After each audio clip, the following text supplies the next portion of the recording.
This weekend, hundreds of us will go to the cinema to see the latest releases, but it was a film from 1985 that's been drawing in the crowds at one Midlands screening this week. Yes, Back to the Future is one of those films you can watch again and again, I know because I have. And around 500 Midlands moviegoers have been doing just that. But this time, there were a few extra twists in the tale.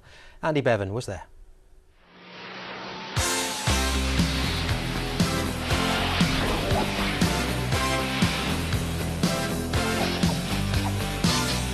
As Big Brum ticks towards 7 o'clock, the doors are almost open to let more than 500 film fans go back to the future. The movie is older than many of tonight's audience, made 27 years ago, but it's now regarded as a classic of its time, or any time for that matter. At exactly 88 miles an hour, the flux capacitor in Dr. Emmett Brown's DeLorean propels Marty McFly from 1985 back to 1955 and sparks a battle to make sure his own downtrodden dad will meet his mum, get married and have kids, including him. Oh, McFly, your shoes are tied. Don't be so gullible, McFly. Okay. I don't want to see you in here again. Okay. All right, bye-bye. Marty McFly is just an iconic character and everybody knows him. The amount of gadgets that are around now, people just probably identify him for that. I just love it, it's so funny. I love it.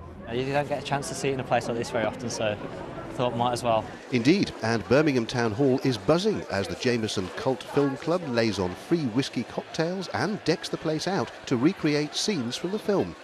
Marty, Doc and Bully Boy Biff are all here. Not actually Michael J. Fox and co, of course, but the costumes are a pretty good match. Hey, Biff! Where the hell is that? The Birmingham audience are great. They're such a lively bunch. They really seem to get in the mood right from the queue. Even though they're standing out in the cold, they're excited and they're buzzing and they're up for it. But of course, it's all about this, the DeLorean. This one has its own time circuits, even its own flux capacitor. Its owner took 2 years to create an exact copy of Doc Brown's original, and he's allowed to drive it on the road. It's like a conduit to people's happiness. You know, everybody's got to take a picture and smile and wave and put their thumbs up. It's absolutely amazing. Back inside, things are hotting up. The guys need 1.21 gigawatts of electricity to power the flux capacitor and get Marty from 1955 back to 1985. Lucky he kept that news cutting with him then. It says here that a bolt of lightning is going to strike the clock tower at precisely 10:04 p.m. next Saturday night. I'm sure you've seen Back to the Future as many times as I have, but I'd never watched it sitting next to the main man. Only then did I realise that sometimes life really can imitate art.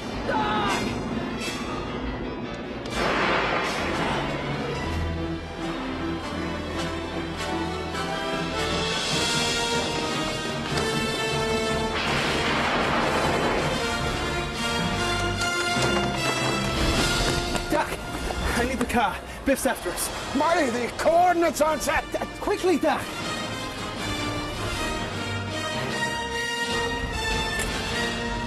You better back up. We don't have enough road to get to 88. Roads? Where we're going, we don't need roads.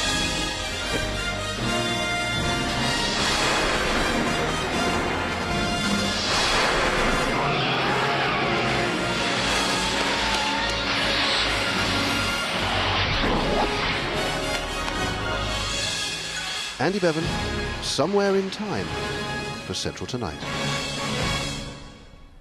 We can't wait for the sequel now, can we?